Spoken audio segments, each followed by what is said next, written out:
There are times in life when one must ask, "How have I gotten here?" And this is one of those times where dangling a camera off of a closet door to focus on two different DSs that I'm controlling at once, because out of pure desperation to evolve this Feebas that I was given by Brenna, and not willing to go any further into the game to get better berries for it, or to spend the weeks that it would take to grow better berries for it, doing this was the only sensible option.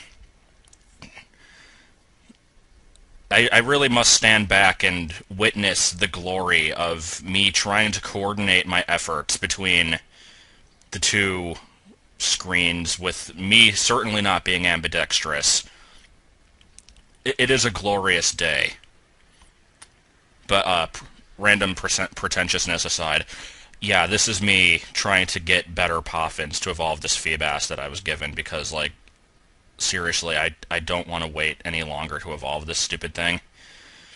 I've had it since the beginning of the game, and I only have 2 badges, but still, I want to evolve this thing. And none of the berries I have are good enough. You can't actually tell here. Not from lack of trying. I put it right up against the camera, but this is a level 28. The ones I was getting on single player were like level 12 at best, so yeah, this is a necessary evil.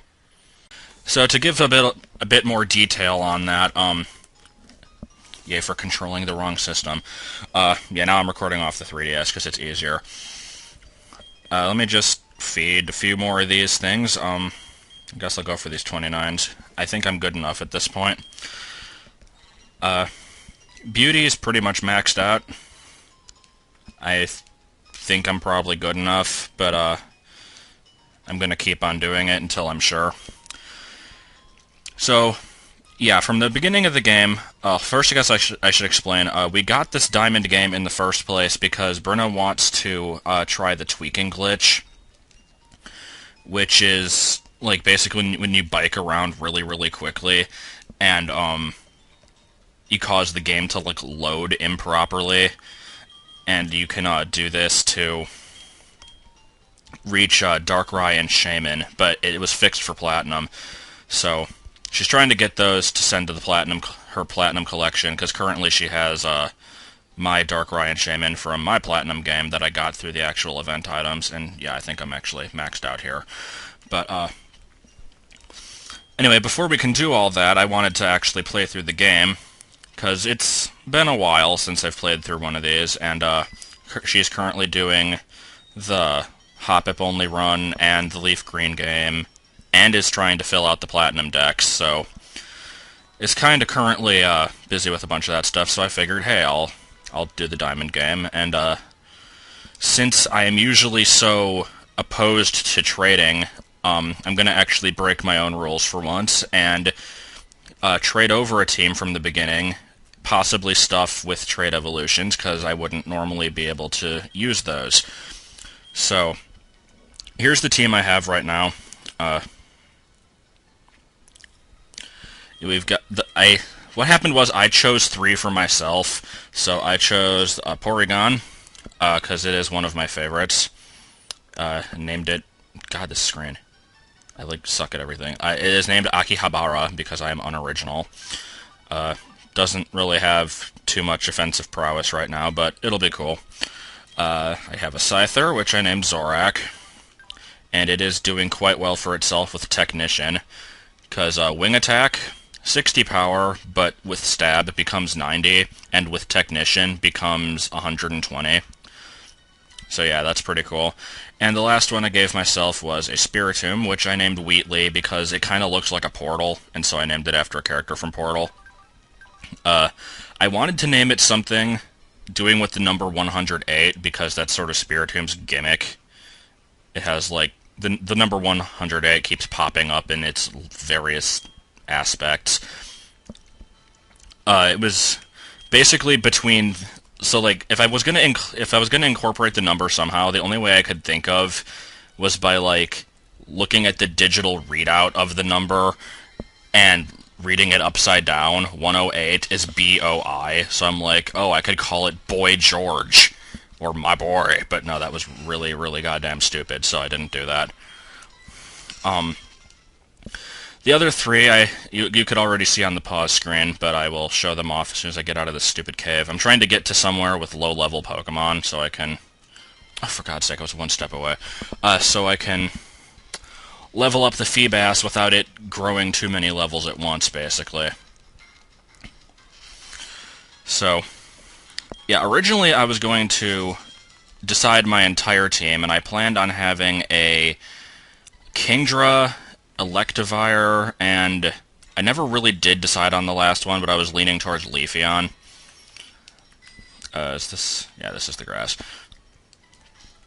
So, but then Bruno wanted to give me some eggs, so I got a Makuhita, which is the only female on the team, of course, despite it being the one that, like, should be male. I have named it Tori, just because it's kind of like the female version of Toru, which is the sumo guy from Jackie Chan Adventures. And I have a Cranidos named Paco, because it is a Pachycephalosaurus, and Paco was the only name I could really think of that was similar to that. And then, of course, there's this Feebas, which I named Beauregard, because it's an extremely pretentious-sounding name, and also it has Splash. What a surprise there. But hey, its beauty is all the way up. The name actually does mean beauty, and it's like the only male name that means that, and yeah, I meant to put you in front. I am smart. So... hopefully we will be getting an evolution here, and then I will actually start being able to train that thing. This is also the first playthrough where I have become extremely aware of experience growth rates. They've always existed, but I've never really paid attention to them until now, when the Cranidos takes like twice as much experience as anything else to get up a level, and the Makuhita takes about half. So I have to, like, really watch what I'm doing if I don't want to, like, get one team member extremely overleveled. I don't know, it's not a big deal, really, but ever since I noticed it, it's been annoying the crap out of me. And, there we go. Thank God. I tried getting some cornberries. It took me forever to finally find one from the stupid Amity Square. I got one, I grew it, I tried using those, they didn't work well enough. So I basically mixed Chillon and Wiki berries in order to get the Poffins that I got. But I am happy because I now have a Pokemon that will actually be good once I level it up and it learns some moves. And yeah, it doesn't like dry food, so it wasn't getting a bonus off of those. If it did, then that would have been even better. But if it specifically dislikes dry food, then I doubt I would have been able to evolve the thing at all, so I'm glad that I finally did. Anyway, that is the end of this incredibly pointless video. I am currently working on the 1500 video special. Not sure if I'm uploading this before or after that, so yeah, just a bit of perspective there. And see you for whatever video is next, I guess.